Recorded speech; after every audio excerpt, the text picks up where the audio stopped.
Hi, I'm Michael Janich. I'm the founder and lead instructor of Martial Blade Concepts and Counterblade Concepts, and I'd like to talk to you about a new design that I've come up with called a KnuckSap. So basically what this is, when you look at it, you say, well, that's simply a two-finger brass knuckle. Kind of. When you look at traditional brass knuckles, something like this, what you have is the ability with this to put all four fingers through like this. Ideally, you have a good standoff here that braces against your palm so you can strike with all four. But the problem with these is they typically tend to spread your fingers out a little bit.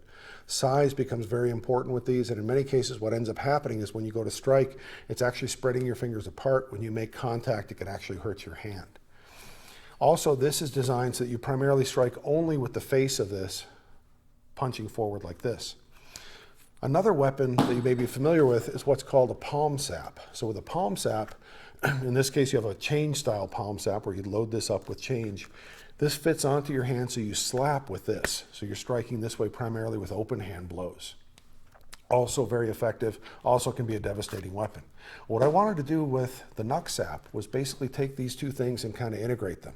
So what you have is the main body here with a two-finger knuck, and what that allows you to do is it puts this right on line with the center of the forearm. So when you're striking, everything is lined up, all of your punches have plenty of power. This portion braces against the palm, so when you strike, the impact that you create with this surface here is transferred through the body of the knuck into the palm of your hand, so that way you are able to absorb that shock and hit really hard. But it's not spreading your fingers apart, so you still can hit hard without damaging your own hand. But what you also have is this portion of the KnuckSap in the middle of your palm. What this allows you to do is, just like with the palm sap, be able to strike so you can slap. So now you have the ability to punch, you have the ability to slap with this, and it gives you really the best of both worlds. So I'm going to bring in Eric Mays here for a second and show you kind of what this is all about. So let's say, for example, just from a simple standpoint, I can have my hand open with this. No problem whatsoever. So if he were throwing a punch or something, what I can do is catch this punch. Just like a boxer, if he threw a punch, I'd be catching this and basically checking it this way. Well, now you imagine that same action, but striking with this. How's that feel, Eric? It sucks. It does. It sucks really hard. So this action of slapping with this, striking his knuckles, or slapping the back of his hand. Let's say that he was in a fighting stance, he had his hands up. My entry now is to come in and literally slap with this, destroy that hand, and now go to work with the punching aspect of it. The punching literally can target any target that I want to, sternum, ribs, whatever you want to hit, you can certainly hit with that. But one of the other aspects of this that's kind of interesting is, again, with that slapping ability. We have a drill called Hubud, for example. With Hubud, we're going along, basically doing this drill. This is the drilling version, where the application of this comes. If he punches, I'm basically deflecting this, and now at this point, I have full capability here to either strike with a punch, strike with a punch, strike with a punch, or one of the things that we do is what's called headbutt. He punches here, I'm basically slapping here, taking his head aside, and then hitting from there. Very, very slowly, of course.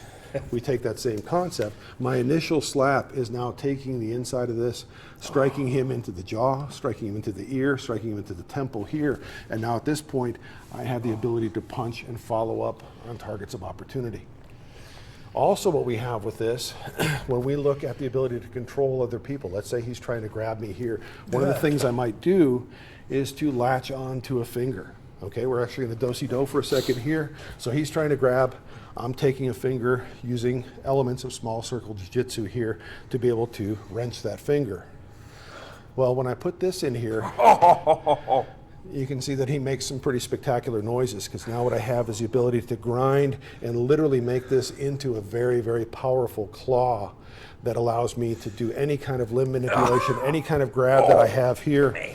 Now I have that focused pressure of this surface here. So what this is, it's a concept of mine that I've developed that, again, integrates elements of a traditional knuckle, the palm sap, as well as the ability to apply leverage with this. This is something that I designed.